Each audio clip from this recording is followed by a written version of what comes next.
सत्यम Shivam coaching centre Tunga में आप सभी का स्वागत है। आज नवोदय विद्यालय की सबसे पहली क्लास में हम आज संख्या सिद्धांत के बारे में बातें करेंगे। देखिए, संख्या सिद्धांत एक बहुत बड़ा टॉपिक होता है नवोदय में, जिसमें कि कम से कम 4 से 5 सवाल नवोदय विद्यालय के एग्ज़ाम में पूछा जाता है। तो इतने बड़े टॉपिक को हम शुरू कर रहे हैं, तो आज हमारी फर्स्ट क्लास है, तो इस टॉपिक को हम यहाँ से लेते हैं। सबसे पहले जो हम संख्याएं देखेंगे, सबसे पहले संख्या की बात करेंगे तो प्राकृतिक संख्या होती है। जब हम गिनती बोलते हैं 1 2 3 4 5, तो ये सारी गिनती अनंत तक जो चलेगी, वो सारी गिनती हमारी प्राकृतिक संख्या होती है। जो सारी काउंटिंग होती है वो सारी प्राकृतिक संख्या होती है। तो जब भी हम काउंटिंग बोलेंगे, वो सारी काउंटिंग हमारी प्राकृतिक संख्या मानी जाएगी। जब हम पूर्ण संख्या की बात करते हैं, ये सेकंड नंबर पे है पूर्ण संख्या। अगर हम जो काउंटिंग बोलते हैं, अगर उस काउंटिंग को हम जीरो से स्टार्ट करें तो ये जो हमारी जो रहेगी, ये सारी पूर्ण संख्या कहलाएगी। यानी कि मैं आपको ढंग से बताता हूँ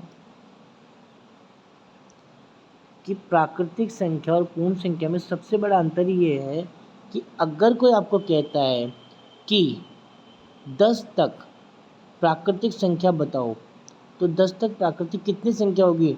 तो 10 तक 10 ही होगी। पर अगर कोई ऐसे कहता है कि 10 तक पूर्ण संख्या बताओ, तो पूर्ण संख्याओं की गिनती 10 तक 11 होगी। क्योंकि 11 में अगर हम देखते हैं तो ध्यान से देखिए, एक जीरो, ये जीरो बढ़ गया, और जब जीरो बढ़ गया तो संख्या बढ़ी जाएगी अपने आप में। तो अब हम दो चीज़ सीख चुके हैं, एक तो प्राकृतिक संख्या सीख चुके हैं और दूसरी हम पूर्ण संख्या सीख चुके हैं। अब हम देखेंगे सम संख्या। सम संख्याएँ क्या होती है? सम संख्या होती है, देखिए, जिसके इकाई में या वंश में 0 2 4 6 8 आते हैं। देखो, जिसके वंश में 0 2 4 6 8 आते हैं। मैं यहाँ पे एक नंबर लिख रहा हूँ 460। यह एक सम संख्या है। अगर मैं यहीं 60 की जगह में एक संख्या दूसरी लिख दूँ 67, तो ये सम संख्या नहीं होगी। क्योंकि ये दो अंक तो इसके सम है, लेकिन लास्ट का जो फर्स्ट डिजिट है, इकाई वाला अंक, वो यहाँ पे 7 दे रखा है। और आपको पता है जब 7 दे रखा है तो फिर ये इकाई का अंक कभी भी ये पूरी संख्या सम संख्या नहीं कहलाएगी। क्योंकि सम संख्या में तो इकाई के अंक में या वंश में क्या आता है? 0 2 4 6 8 आता है। तो ये हमारी क्या होगी? विषम संख्या होगी। अगर हम बात करें एक बार वापस, तो विषम संख्या क्या होगी? जो देखिए, जब हम कोई संख्या देखते हैं, जिसे मान लो 1 2 3 4 5 6 7 8, तो इसमें हर एक संख्या छोड़ के एक सम आती है, और हर एक संख्या छोड़ के एक आपको विषम संख्या देखने को मिल जाएगी। आप ध्यान से देखो, जैसे ये जो रेड कर रखे हैं, ये विषम संख्या है, जो हमने ब्लू में कर रखा है वो सारी सम संख्या है। तो अब आप अच्छी तरह समझ गए होंगे कि सम संख्या क्या है और विषम संख्या क्या है। ठीक है, अब हमारी सबसे इम्पोर्टेंट जो नंबर रहेगा, वो रहेगा हमारा प्राकृतिक, पूर्ण, सम और विषम के बाद में हमारा जो इम्पोर्टेंट नंबर रहेगा वो है अभाज्य संख्या, जिसे हम प्राइम नंबर कहते हैं। अब देखो ध्यान से, प्राइम नंबर वह नंबर होता है जो किसी संख्या से नहीं कटता है, जो किसी भी नंबर से नहीं कटता है। यानी कि जो किसी के, आप ऐसे समझो कि जो किसी के पहाड़े में नहीं आता है, पहाड़े में नहीं आता, किसी भी पहाड़े में नहीं आता, वो कौन होता है? अभाज्य संख्या होता है। दूसरी अगर मैं बोलूँ, इसके नियम के अकॉर्डिंग अगर इसको बोलता हूँ, तो आप ये बोल सकते हैं कि जो किसी संख्या से भाज्य नहीं हो, वो अभाज्य होती है। यानी जिस संख्या के हम टुकड़े नहीं कर सकते, जैसे 2 है, 2 एक अभाज्य संख्या होती है। यानी 2 के 2 ही फैक्टर होते हैं, जिसके 2 गुणनखंड होते हैं जिसके 2 गुणनखंड होते हैं। तो ऐसी संख्याएं हम क्या कहते हैं, वो क्या होगी, अभाज्य संख्या होगी। अब देखो आपको मैं अब ढंग से बताता हूँ। जैसे 1 है, 1 को हम किसी श्रेणी में नहीं मानेंगे, हम 2 से बात करते हैं। 2 के गुणनखंड कौन कौन से हैं, एक तो 1 है और एक 2 खुद है, तो इसलिए इसे हम अभाज्य की श्रेणी में मानते हैं। 3 है, आप ध्यान से देखो, 3 है, 3 में 1 का भी भाग जाता है और खुद का भी भाग जाता है, 1 का भी जाता है खुद का भी जाता है, यानी इसके 2 गुणनखंड बन रहे हैं, तो इसलिए 1 भी क्या होती है, एक अभाज्य संख्या होती है।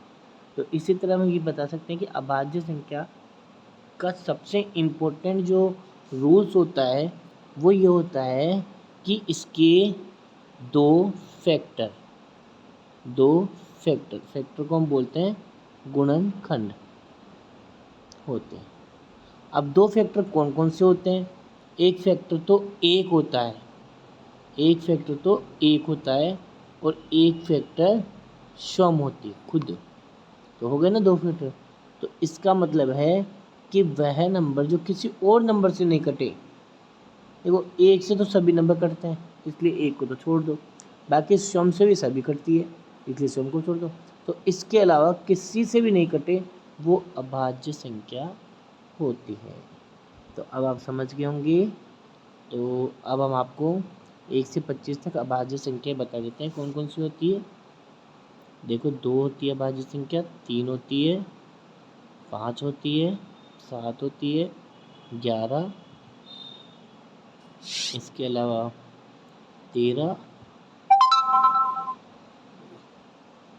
होती है ना अभाज्य संख्या, यहाँ पे 17 होती है, 19, 23 होती है और 29 होती है, 31, 37, इस 37 के बाद में फिर एक 41 मतलब 41 होती है, 43 होती है, 47 होती है और 53 होती है 53, उसके बाद में 59, 61, 67 होती है।